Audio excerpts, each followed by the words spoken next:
अस्सलामुअलैकुम dear students, उम्मीद आप सब हजरात खैरियत से होंगे। मेरा नाम है हाफिज़ उबैद और मैं आपके लिए लाया हूँ 10th क्लास का मैथ, जिसमें इंशाल्लाह हम आज चैप्टर नंबर 4 को डिस्कस करने जा रहे हैं। चैप्टर नंबर 4 हमारा पार्शियल फ्रैक्शन से रिलेटेड है। हम पार्शियल फ्रैक्शन की तमाम टाइप को डिस्कस करेंगे। फर्स्ट टाइप हमारी फर्स्ट एक्सरसाइज के अंदर होगी। 4.1 के अंदर हम पार्शियल फ्रैक्शन की फर्स्ट टाइप को डिस्कस करेंगे और इसके मेरे 2 लेक्चर होंगे। लेक्चर नंबर 1 के अंदर मैं आपके सामने प्रॉपर फ्रैक्शन के हवाले से क्वेश्चंस को सॉल्व करूंगा और लेक्चर नंबर 2 के अंदर हम इंशाल्लाह इम्प्रॉपर फ्रैक्शन के हवाले से क्वेश्चंस को सॉल्व करेंगे और फर्स्ट लेक्चर के अंदर इंशाल्लाह हम साथ साथ डेफिनेशंस को भी डिस्कस करेंगे। 4.1 एक्सरसाइज के अंदर स्मार्ट सिलेबस के लिहाज से जितने भी आपके इंपॉर्टेंट क्वेश्चंस थे वो सारे के सारे क्वेश्चन मैंने आपके सामने व्हाइट बोर्ड पे लिख दिए। आप इन तमाम क्वेश्चंस को नोट कर लें। इंशाल्लाह हम इन तमाम क्वेश्चंस के सॉल्यूशंस को डिस्कस करेंगे। तो सबसे पहला क्वेश्चन हमारा क्वेश्चन नंबर 2 है, उसके बाद क्वेश्चन नंबर 4 है। इस साइड के जो 2 क्वेश्चन है ये हमारे प्रॉपर फ्रैक्शन के हवाले से होंगे। इंशाल्लाह मैं आपको डेफिनेशंस के अंदर ये बात डिटेल से समझाऊंगा कि हमारे पास प्रॉपर या इम्प्रॉपर फ्रैक्शन में क्या डिफरेंस होता है। उसके बाद इस साइड पे हमारे पास क्वेश्चन नंबर 7 और क्वेश्चन नंबर 8 है। ये दोनों क्वेश्चन हमारे इम्प्रॉपर फ्रैक्शन के हवाले से होंगे। तो सबसे पहले हमें यह समझना होगा कि हमारे पास प्रॉपर और इम्प्रॉपर फ्रैक्शन किस तरह की होती हैं और फिर इनको सॉल्व करते हुए किन बातों का हम ख्याल रखते हैं। तो आइए सबसे पहले आते हैं डेफिनेशंस के ऊपर। डियर स्टूडेंट, पार्शियल फ्रैक्शन के क्वेश्चन सॉल्व करने से पहले हमें कुछ बेसिक कॉन्सेप्ट्स के बारे में पता होना चाहिए। उनमें सबसे पहले हमारे पास रैशनल फ्रैक्शन की डेफिनेशन है, an expression of the form N of X over D of X. अगर आपके पास एक ऐसा एक्सप्रेशन हो जिसे आप एन ऑफ एक्स यानी ऊपर एक न्यूमरेटर में पॉलिनोमियल लिखा हो और एक डिनोमिनेटर में पॉलिनोमियल लिखा हो in term of X with real coefficient और उसके कुछ रियल कोएफिशिएंट्स लिखे हो, जिसमें आपका जो डिनोमिनेटर वो D of X not equal to 0 होना चाहिए, तब जाकर आपका एक जो एक्सप्रेशन बनेगा वो एक रैशनल फ्रैक्शन बनेगा। तो रैशनल फ्रैक्शन एक रैशनल नंबर की तरह है। रैशनल नंबर के बारे में हम कहते हैं कि वो p ओवर q फॉर्म में होते हैं, जिसमें q नॉट इक्वल टू 0 होते हैं, और p और q के बारे में हम बताते हैं कि ये दोनों इंटीजर्स होने चाहिए। तो यहाँ पे इंटीजर की बजाय हम क्या कहते हैं कि ऊपर हमारे पास n ऑफ x यानी ऊपर वाला न्यूमरेटर भी एक ऐसा एक्सप्रेशन होना चाहिए जो कि पॉलिनोमियल हो और डिनोमिनेटर भी अलग से पॉलिनोमियल हो। ऐसी सिचुएशन में लिखी गई जितनी भी फ्रैक्शंस होंगी वो सारी की सारी रैशनल फ्रैक्शंस होंगी। तो मुझे उम्मीद है कि ये रैशनल फ्रैक्शन की डेफिनेशन आपको समझ आ गई होगी। अब हम चलते हैं इसकी टाइप्स की तरफ। डियर स्टूडेंट, हमारे पास फ्रैक्शंस की 2 टाइप्स हैं। एक हमारे पास प्रॉपर फ्रैक्शन है और एक हमारे पास इम्प्रॉपर फ्रैक्शंस है। तो हम पहले इनको समझ लेते हैं, फिर इंशाल्लाह हमारे लिए क्वेश्चन बहुत इजी हो जाएंगे। प्रॉपर फ्रैक्शन हमारे पास क्या होती है? A rational fraction N of X over D of X with D of X is not equal to 0 is called a proper fraction if the degree, यहां से बात समझने वाली शुरू हो रही है, if the degree of the polynomial N of X यानी ऊपर वाले की डिग्री नीचे वाले की डिग्री से कम हो, तो ऐसी सिचुएशन में आप उसे प्रॉपर फ्रैक्शन कहते हैं। इसको मैं जरा अपनी वर्डिंग में आपको समझाने की कोशिश करता हूं कि हमारे पास क्या हो, ऊपर वाले की जो डिग्री है, degree of N of X is smaller than degree of D of X. ऊपर वाले की जो डिग्री हमारे पास आ रही है वो नीचे वाले की डिग्री से कम हो, तो ऐसी सिचुएशन में हम क्या कहेंगे? उसे प्रॉपर फ्रैक्शन कहेंगे। लेट्स सपोज हमारे पास एक फ्रैक्शन आ गई 3x + 1 ओवर हमारे पास आ गया x² + 1। तो आप देखें कि इसके ऊपर वाले की डिग्री, अब डिग्री किसे कहते हैं? किसी भी पॉलिनोमियल में जो वेरिएबल की हाईएस्ट पावर होती है उसको हम डिग्री कहते हैं। तो यहाँ पे अगर आप सिर्फ इनकी डिग्री को पॉइंट आउट करें तो यहाँ पे ऊपर डिग्री 1 लिखी हुई है जबकि नीचे डिग्री 2 लिखी हुई है। तो मैंने क्या कहा था कि ऊपर वाले की डिग्री नीचे वाले की डिग्री से कम हो, तो ऐसे सिचुएशन में हम इसे प्रॉपर फ्रैक्शन कहेंगे। इसकी और भी बहुत सारी एग्जांपल बन सकती हैं, जैसे मेरे पास ऊपर आ गया 3x² + x - 1 आ गया, जबकि नीचे मेरे पास x + 1 है और साथ में आ गया x² - 1। तो ये भी हमारे पास एक प्रॉपर फ्रैक्शन होगी क्योंकि इसकी ऊपर वाली डिग्री 2 आ रही है जबकि नीचे वाली टोटल डिग्री, अब टोटल डिग्री का मतलब क्या है कि अगर मैं इन दोनों फैक्टर्स को मल्टीप्लाई करता हूं तो मेरे पास x की मैक्सिमम पावर 3 बनती है, तो वो 3 इसकी डिग्री होगी। तो ऊपर वाले की डिग्री नीचे वाले की डिग्री से कम है, तो ये क्या है? प्रॉपर फ्रैक्शन है। अब हम आते हैं इम्प्रॉपर फ्रैक्शन की तरफ। इम्प्रॉपर फ्रैक्शन और प्रॉपर फ्रैक्शन में थोड़ा सा ही डिफरेंस है। वहां पे हम कहते हैं कि लेस देन होनी चाहिए, यहाँ पे हम कहते हैं ग्रेटर देन होनी चाहिए और इक्वल टू होनी चाहिए, तब जाकर हमारे पास जो फ्रैक्शन बनती है वो एक इम्प्रॉपर फ्रैक्शन बनती है। स्टेटमेंट दोनों सेम है, जस्ट आपने ये देखना है कि यहाँ पे लेस देन का वर्ड यूज हुआ है और यहाँ पे ग्रेटर देन के साथ साथ इक्वल टू का वर्ड भी यूज हुआ है कि समटाइम उसकी डिग्री ऊपर वाली डिग्री नीचे वाली डिग्री सेम आ जाती है और समटाइम ऊपर वाली की ज्यादा आ जाती है। तो इसका मतलब क्या है कि आपके पास degree of n of x is greater than और equal to degree of d of x हो, तो तब जाकर ये हमारे पास एक इम्प्रॉपर फ्रैक्शन बनती है। चलें इसको भी हम एग्जांपल से समझते हैं। लेट्स सपोज हमारे पास आ गया 3x प्लस 1, नीचे आ गया हमारे पास 4x माइनस 1, तो ये हमारे पास एक इम्प्रॉपर फ्रैक्शन है क्योंकि ऊपर वाली डिग्री भी 1 आ रही है और नीचे भी डिग्री 1 आ रही है, क्योंकि दोनों ही लीनियर फैक्टर है। तो जब ये लीनियर हो तो लीनियर की डिग्री 1 होती है। इसी तरीके से ऊपर हमारे पास आ गया 3x square plus 4x minus 1 आ गया, नीचे x माइनस 1 होल स्क्वायर आ गया, तो ये भी हमारे पास एक इम्प्रॉपर फ्रैक्शन है क्योंकि ऊपर नीचे डिग्री सेम आ रही है, ऊपर वाली डिग्री 2 आ रही है, नीचे वाली भी 2 आ रही है, तो ये भी एक इम्प्रॉपर फ्रैक्शन है। अब लास्ट एक और एग्जांपल की तरफ चलते हैं। लेट्स सपोज अगर हमारे पास ऊपर आ गया 4x रेज पावर 4 माइनस 1 आ रहा है, जबकि नीचे हमारे पास x क्यूब प्लस 1 आ रहा है, तो ये भी एक इम्प्रॉपर फ्रैक्शन होगी क्योंकि इसकी ऊपर वाली डिग्री हमारे पास 4 आ रही है। मैक्सिमम पावर x की जो भी मैक्सिमम पावर होगी वो उसकी डिग्री बन जाती है, तो ऊपर डिग्री 4 आ रही है जबकि नीचे डिग्री 3 आ रही है, तो ये भी हमारे पास एक इम्प्रॉपर फ्रैक्शन है। मैं शॉर्ट वर्डिंग आपको अगर बताऊं तो इम्प्रॉपर फ्रैक्शन एक ऐसी फ्रैक्शन भी होती है जिसको आप फर्दर सॉल्व भी कर सकते हैं, जिसको फर्दर आप डिवाइड भी कर सकते हैं, तो ऐसे वो तमाम फ्रैक्शंस हमारे पास इम्प्रॉपर फ्रैक्शंस होंगी।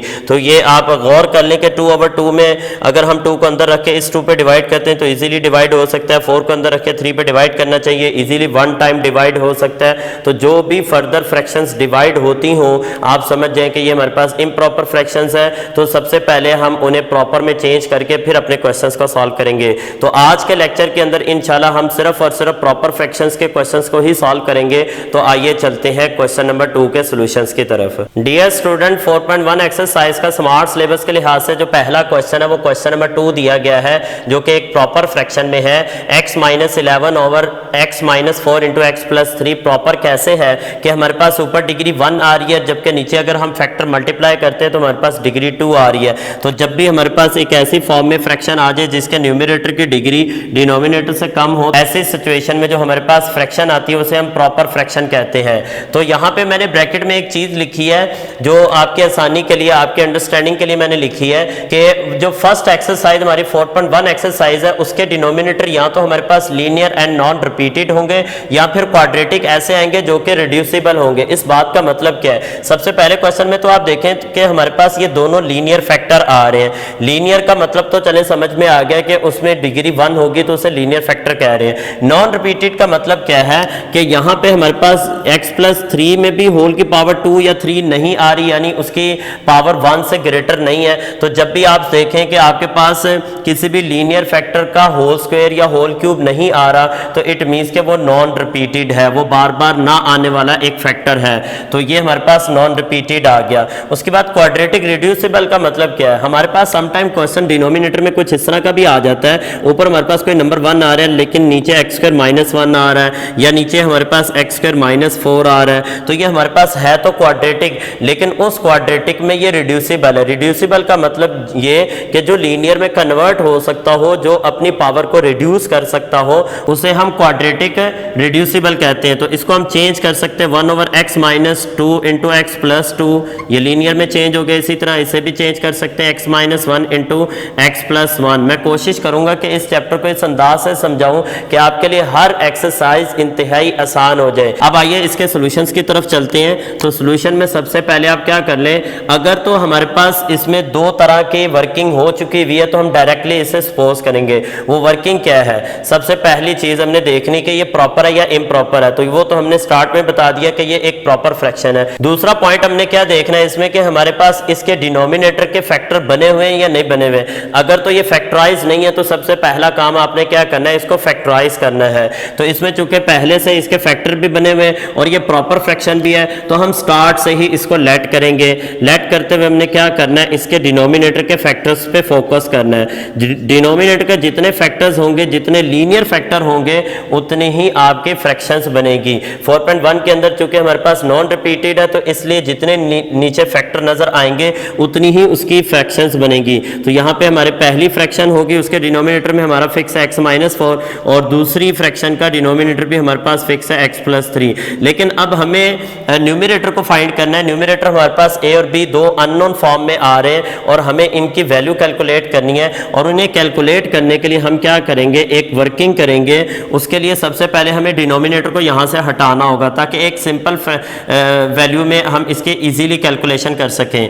तो डिनोमिनेटर को ख़त्म करने के लिए हमें एलसीएम लेना होता है और इक्वेशन का रूल है कि उस एलसीएम को आप लेफ्ट और राइट दोनों साइड पे मल्टीप्लाई कर सकते हैं। लिहाजा मैं यहाँ पे क्या करता हूँ, मल्टीप्लाइंग बाय इसका जो डिनोमिनेटर आ रहा है लेफ्ट साइड पे x-4 इंटू x+3, इसको मैं लेफ्ट से भी मल्टीप्लाई करता हूँ, राइट पे भी मल्टीप्लाई करता हूँ। जब मैं लेफ्ट पे मल्टीप्लाई करूँगा तो मेरे पास सिर्फ और सिर्फ x-11 रह जाएगा, जबकि जब मैं राइट पे मल्टीप्लाई करूँगा तो यहाँ से मैं इसको ईजिली मल्टीप्लाई करने के लिए क्रॉस मल्टीप्लाई भी कर सकता हूँ। तो आप क्या करें, जब भी आप देखें कि आपके पास राइट साइड पे दो फ्रैक्शंस आ रही है और डिनोमिनेटर बिल्कुल नॉन कॉमन फैक्टर्स आ रहे हैं, तो आप इसको क्रॉस मल्टीप्लिकेशन के थ्रू भी इजीली सॉल्व कर सकते हैं। तो a इंटू x+3 आ जाएगा, जबकि b इंटू x-4 आ जाएगा। तो ये हमारे पास एक इजी फॉर्म में आ गई, यानी फ्रैक्शंस यहाँ से ख़त्म हो चुकी हुई हैं। अब मुझे बारी बारी a और b की वैल्यू कैलकुलेट करनी है, लेकिन एक ही टाइम में दोनों अननोन कैलकुलेट नहीं हो सकते। a कैलकुलेट करने के लिए मुझे b को हटाना होगा, b कैलकुलेट करने के लिए मुझे a को हटाना है। तो मुझे क्या करना है कि a की कैलकुलेशन करने के लिए b हटाने के लिए मुझे यहाँ पे x-4 को 0 रखना होगा, क्योंकि जब मैं यहाँ पे इसको 0 रखूंगा तो वो b से मल्टीप्लाई करेगा तो b यहाँ से रिमूव हो जाएगा और मैं इजीली a की कैलकुलेशन कर सकूंगा। तो जब x-4 0 के इक्वल पुट किया तो उस वक्त आप x की जगह क्या पुट कर सकते हैं, 4 पुट कर सकते हैं, क्योंकि -4 राइट साइड पे शिफ्ट करेंगे 4 आएगा। अब लेफ्ट साइड पे देखें x की प्लेस पे आपका 4 आ गया -11 एज इट इज, और a इंटू x की प्लेस पे 4 आ गया +3, और यहाँ पे b की जगह 0 आ गया, क्योंकि जब ये x-4 0 होगा और b से मल्टीप्लाई करेगा आंसर विल भी 0 हो जाएगा। तो लेफ्ट साइड पे हमारे पास क्या आ रहा है, -7 आ रहा है, जबकि राइट साइड पे मेरे पास +7 a आ रहा है। अब 7 मल्टीप्लाई कर रहा है, इस साइड पे मैं लाकर डिवाइड कर देता हूं तो मेरे पास इजीली a का आंसर आ चुका हुआ है, और a का आंसर मेरे पास क्या है, -1 है। अब मैं दूसरी वैल्यू कैलकुलेट करता हूं, यानी b की कैलकुलेशन करने के लिए मुझे a को ख़त्म करना होगा। तो a के साथ मैं लीनियर फैक्टर देखता हूँ कौन सा है। तो जो भी लीनियर फैक्टर मेरे पास आ रहा है मैं क्या करूँगा, इसकी जगह 0 रखूँगा। तो जब मैं 0 रखूँगा तो वहाँ से मेरे पास x की वैल्यू क्या आएगी, -3 आएगी। अब मैं लेफ्ट साइड पे x की वैल्यू पुट करता हूँ, -3 -11 विच इज इक्वल टू, ये तो सारा फैक्टर मेरा 0 हो जाएगा, क्योंकि मैंने x+3 को क्या पुट किया हुआ है, 0 पुट किया। जब मैं इसे 0 पुट करूंगा तो वो a से मल्टीप्लाई करने पर सारा आंसर 0 हो जाएगा, और b इंटू मेरे पास x की प्लेस पे फिर से -3 आ गया और -4 एज इट इज आ गया। -14 लेफ्ट साइड पे हो जाएगा, राइट साइड पे -7 b हो जाएगा। तो -7 मल्टीप्लाई करें, इधर आकर हम डिवाइड करेंगे, या माइनस माइनस से आप कैंसिल आउट भी कर सकते हैं, 14/7 हो जाएगा, और इंप्लाइज दैट b का आपके पास आंसर क्या आ जाएगा, 2 आ जाएगा। तो इस तरीके से हमारे पास a और b की वैल्यू कैलकुलेट हो गई। इस मेथड को हम सब्स्टिट्यूशन मेथड कहते हैं। एक आगे जाकर हम और मेथड भी पढ़ेंगे जिसे हम इक्वेटिंग द कोएफिशिएंट मेथड कहते हैं। तो ये दो ही मेथड हम पूरे इस चैप्टर के अंदर डिस्कस करेंगे, तो आपने इसको अच्छे तरीके से समझना है। फाइनली आप क्या करेंगे, इसके आंसर को एंटर कैसे करना है आपने फाइनली, क्योंकि ये अभी क्वेश्चन आपका कंप्लीट नहीं हुआ। क्वेश्चन कंप्लीट करने के लिए आप क्या करेंगे, यहाँ पे एक स्टेटमेंट लिख दे, पुटिंग दीज वैल्यूज, ये जो वैल्यूज आ रही हैं आपके पास वो आप पुट कर दें इन इक्वेशन 1, जो सबसे पहली इक्वेशन बनाई थी। अब सबसे पहली इक्वेशन हमारे पास क्या थी, अगर आपने शुरू से क्वेश्चन नोट किया हुआ तो आपको पता लग गया होगा कि आपकी पहली इक्वेशन क्या थी। तो यहाँ पे मैं लिख देता हूँ, a की जगह मेरा पहला नंबर एंटर हो जाएगा -1 ओवर डिनोमिनेटर x-4 आ गया, जबकि b की जगह मेरे पास 2 आ गया, और नीचे हमारे पास x+3 था। तो ये है मेरी पार्शियल फ्रैक्शन। तो पार्शियल फ्रैक्शन का मतलब मैंने क्या बताया था आपको, किसी एक सिंगल फ्रैक्शन को ज्यादा फ्रैक्शंस में चेंज करना, 2 या 2 से ज्यादा फ्रैक्शंस में चेंज करना, ये हमारे पास एक पार्शियल फ्रैक्शन होती है। तो आई होप ये क्वेश्चन आपको अच्छे तरीके से समझ आ गया होगा। अब हम चलते हैं नेक्स्ट क्वेश्चन के सोल्यूशन की तरफ। डियर स्टूडेंट, नेक्स्ट क्वेश्चन हमारा क्वेश्चन नंबर 4 है। ये भी एक प्रॉपर फ्रैक्शन में है, क्योंकि इसके ऊपर डिग्री 1 आ रही है, नीचे डिग्री 2 आ रही है, तो ये एक प्रॉपर फ्रैक्शन है। और प्रॉपर फ्रैक्शन को सॉल्व करने के लिए हमें स्टार्ट से ही लेट करना होता है, लेकिन उससे पहले हमें ये कंफर्म करना होगा कि हमारे डिनोमिनेटर के फैक्टर बने हुए हैं या नहीं बने हुए। अगर तो डिनोमिनेटर फैक्टराइज नहीं है तो देन आपने क्या करना है, उसे फैक्टराइज करना है। मैंने साइड पे एक पॉइंट लिखा हुआ जो दोबारा से एक दफा मैं आपके साथ शेयर करना चाहता हूं। मैंने कहा था कि या तो हमारे डिनोमिनेटर में linear and non repeated factors होंगे या फिर वो क्वाड्रेटिक होंगे, और क्वाड्रेटिक भी ऐसा होगा जो कि रिड्यूसिबल होगा। रिड्यूसिबल का मतलब क्या है कि जो अपनी पावर को रिड्यूस करके लीनियर में कन्वर्ट होने के काबिल होगा, ऐसे क्वाड्रेटिक को हम क्वाड्रेटिक रिड्यूसिबल कहते हैं। तो सबसे पहले हम इसको फैक्टराइज कर लेते हैं, x minus 5 over x square. इसको मिड टर्म ब्रेकिंग से सॉल्व कर लेते हैं। तो पहला नंबर हमारे पास प्लस 3x आ जाएगा, दूसरा नंबर हमारे पास माइनस x आ जाएगा, माइनस 3 आ गया। अब आप देखें 3 में से 1 सब्ट्रैक्ट करने से आपके पास प्लस 2 आएगा और 3 को 1 से मल्टीप्लाई करने पर माइनस 3 आएगा।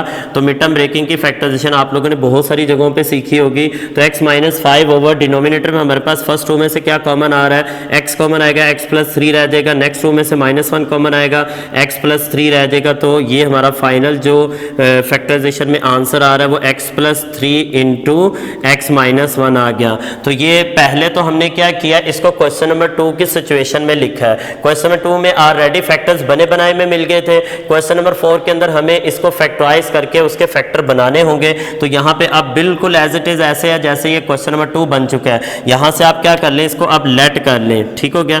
ये फैक्टराइजेशन जो मैंने आपको क्वेश्चन के बीच में बताई है या सिखाई है, इसको आप साइड पे करते हुए डायरेक्टली यहाँ पे लिख भी सकते हैं, आंसर भी इसके लिख सकते हैं, क्योंकि इसके फैक्टराइजेशन किसी भी एग्जामिनर ने चेक नहीं करनी होती कि आपने बिल्कुल ठीक लिखी या नहीं लिखी। आपका फाइनल सोल्यूशन बिल्कुल ठीक होना चाहिए। तो चलें जी, अब हम लेट करते हैं इसको, x minus 5 over x plus 3 into x minus 1। अब कितने लीनियर फैक्टर आ रहे हैं, 2 लीनियर फैक्टर आ रहे हैं। तो लाजमी बात है इसके पार्शियल फ्रैक्शन कितनी बनेगी, 2 ही पार्शियल फ्रैक्शन इसकी बनेगी। तो a ओवर फर्स्ट फैक्टर हमारे पास आ गया x प्लस 3, और इसी तरीके से b ओवर सेकेंड फैक्टर हमारे पास x माइनस 1 आ गया। ये हमारी इक्वेशन नंबर 1 बन जाएगी। और देन हम क्या करेंगे, इसके डिनोमिनेटर को ख़त्म करने के लिए मल्टीप्लाई कर देते हैं। तो multiplying by x plus 3 into x minus 1। तो जब मैं इससे मल्टीप्लाई करूंगा तो मेरे पास लेफ्ट साइड पे आ जाएगा x माइनस 5, जबकि राइट साइड पे मेरे पास फिर से मैं क्रॉस मल्टीप्लाई करके अपने स्टेप को इजी बनाता हूं। तो a इंटू एक्स माइनस 1 आ गया और b इंटू एक्स प्लस 3 आ गया। ये मेरी इक्वेशन नंबर 2 बन गई। अब मुझे क्या करना है, a और b की वैल्यू कैलकुलेट करनी है, लेकिन एक ही टाइम में दोनों वैल्यू कैलकुलेट नहीं हो सकती। तो एक दफ़ा में हम a कैलकुलेट करते हैं, दूसरी दफ़ा में b कैलकुलेट करेंगे। a कैलकुलेट करने के लिए b को 0 करना होगा। तो यहाँ पे b के साथ फैक्टर क्या आ रहा है हमारे पास, x प्लस 3। तो उसको हम पुट कर देते हैं x plus 3 which is equal to 0। तो यहाँ से आपके पास x की वैल्यू क्या आ जाएगी, -3 आएगी। उस -3 को आप लेफ्ट से पुट करते हुए राइट की तरफ जाएं। तो x की वैल्यू आ गई -3 minus 5 which is equal to a into X की प्लेस पे -3 -1, और ये सारा फैक्टर 0 हो गया। यहाँ पे जब आपको पता है कि x प्लस 3 हमारा 0 है, तो 0 इंटू b आंसर 0 ही आएगा, लिहाजा इसका टोटल आंसर आप 0 लिखें। तो अब देखें कि लेफ्ट साइड पे हमारे पास -8 है, जबकि राइट साइड पे -4a है। अब हमें क्या करना होगा, माइनस माइनस से कैंसिल आउट कर देते हैं और 8 को हम 4 पे डिवाइड कर लेते हैं। तो हमारे पास इंप्लाइज दैट a का आंसर क्या आ जाएगा, 2 आ जाएगा। तो ये आपके सिंप्लीफिकेशन यहाँ पे स्ट्रॉन्ग होनी चाहिए, क्योंकि यहाँ की कोई भी जो मिस्टेक होगी वो आगे तक चलेगी और फिर उससे सारा क्वेश्चन आपका गलत हो सकता है। तो आपने सिंप्लीफिकेशन को बड़े ही ध्यान से करना है। चलें जी, अब हम नेक्स्ट फैक्टर की वैल्यू फाइंड करते हैं। नेक्स्ट हमारे पास b है। b की कैलकुलेशन करने के लिए हमें a को 0 करना होगा, तो हम यहाँ पे पुट कर देते हैं x minus 1 which is equal to 0 implies that x की वैल्यू हमारे पास क्या आ गई, 1 आ गई। अब मैं लेफ्ट से सब्स्टिट्यूशन करते हुए राइट की तरफ जाता हूँ, तो x की प्लेस पे आ गया 1 minus 5 which is equal to, ये तो अब मैंने 0 करना है क्योंकि x माइनस 1 मेरा 0 है। तो b इंटू एक्स की प्लेस पे हमारे पास क्या आ गया, 1 प्लस 3। लेफ्ट साइड पे -4 आ गया, जबकि राइट साइड पे हमारे पास 4b आ गया। अब b की कैलकुलेशन करने के लिए 4 यहाँ ला के हमें डिवाइड करना होगा। तो ये मैंने डिवाइड किया, तो इंप्लाइज दैट b की वैल्यू मेरे पास क्या आ गई, -1 आ गई। तो a की वैल्यू 2 आ रही है, b की वैल्यू -1 आ रही है। अब सिंपली आपने क्या करना है, लास्ट में एक स्टेटमेंट के साथ इसकी सब्स्टिट्यूशन कर देनी है। तो स्टेटमेंट आपने क्या लिखे हैं, putting these values in equation 1। तो ये आपने लिख दिया करना है लास्ट में, पुटिंग दीज वैल्यूज, यहाँ पे मैं लिख देता हूँ, putting these values in equation 1 में पुट करें। 1 हमारे पास क्या थी, क्वेश्चन रिपीट करके आप लिख सकते हैं x minus 1 over x minus 5 over एक फैक्टर हमारे पास बना था x प्लस 3 और दूसरा फैक्टर हमारे पास बना था x माइनस 1। तो राइट साइड पे a की जगह आ गया 2 ओवर x प्लस 3 और plus minus 1 over x minus 1। यहाँ पे आप इसको फर्दर भी सॉल्व कर सकते हैं कि प्लस माइनस माइनस होता है तो 2 over x plus 3 minus 1 over x minus 1। तो ये है हमारे पास एक प्रॉपर सोल्यूशन जो कि एक पार्शियल फ्रैक्शन का सोल्यूशन है। तो उम्मीद है कि ये क्वेश्चन भी आपको अच्छे तरीके से समझ आ गया होगा। तो आज के लेक्चर के अंदर सिर्फ और सिर्फ मैं प्रॉपर फ्रैक्शंस को डिस्कस कर रहा हूँ। तो इंशाल्लाह नेक्स्ट लेक्चर जरूर सुनिएगा, उसमें मैं आपके सामने इंशाल्लाह इम्प्रॉपर फ्रैक्शन को लेकर आऊँगा। तो उम्मीद है कि वो लेक्चर भी आपको अच्छे तरीके से समझ आएगा। तो मिलेंगे इंशाल्लाह अगले लेक्चर में, तब तक के लिए अल्लाह हाफिज़, अस्सलामु अलैकुम।